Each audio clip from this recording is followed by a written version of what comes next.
Hey y'all, Megan here.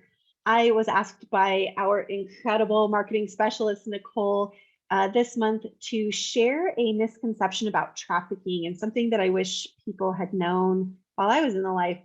And I had to think really long and hard about this one because there's so many things. But I think one of the big things that it really boils down to is I think there's a misconception that trafficking looks a specific way. And that kind of plays out in a couple different ways. So I wanted to give a couple examples.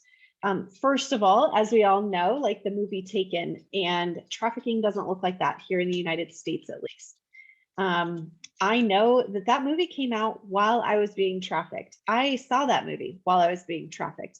And I looked at that and said, my situation doesn't look like this, therefore I'm not being trafficked. And then when people around me saw me, actually witnessed my trafficking happening, because they had these misconceptions as well, they looked at my situation and they thought, well, that's not trafficking. This kind of one picture of trafficking, that's really what it is. I think it can play out so many different ways, and kind of this belief that when we see trafficking, we're just going to know that that's trafficking because it's such a stark difference from any other situations or environment that we may come across in our day-to-day. And this also kind of played out in a situation this last week. We're working on our Me Search project, which we keep hinting at, and we're so close to getting to tell everybody more about it. But we were in a situation and literally sitting in the middle of trafficking that was happening. And Angie and I were just kind of sitting there taking in the situation. I can't go into a ton of detail, but what Angie said really stuck with me. And she said, I think it's so easy for us to think that trafficking just looks so obvious and that it's so easily identifiable. And she said, we're sitting in the middle of this situation and it just looks like a normal day-to-day situation with people in a community. And obviously we were there and aware of the dynamics behind the scenes of what this environment really was. But again, she was just like, it just seems so normal. Like these interactions are so normal. And I think, again, that just comes back to this misconception that trafficking looks a specific way.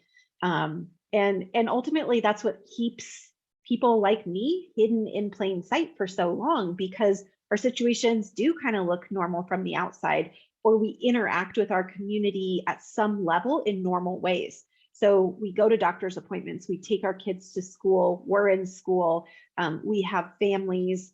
So we're doing all of these like normal everyday things, and trafficking is also happening behind the scenes. And that can be what is so scary, because we are sitting next to you, we're talking to you, we're meeting with you, we're maybe caring for your children or you're caring for our children. And yet trafficking is happening behind the scenes. And that can be such a lonely place for a survivor to be, to feel like I'm sitting right here and I'm still not being seen. People are not seeing what's happening to me. So that can be an incredibly harmful misconception that people have. And really, I wish there was like one single solution to stop that misconception, but there's not. The big picture is that we need to learn as much as we can about all forms of human trafficking and what it looks like and how it shows up in our community.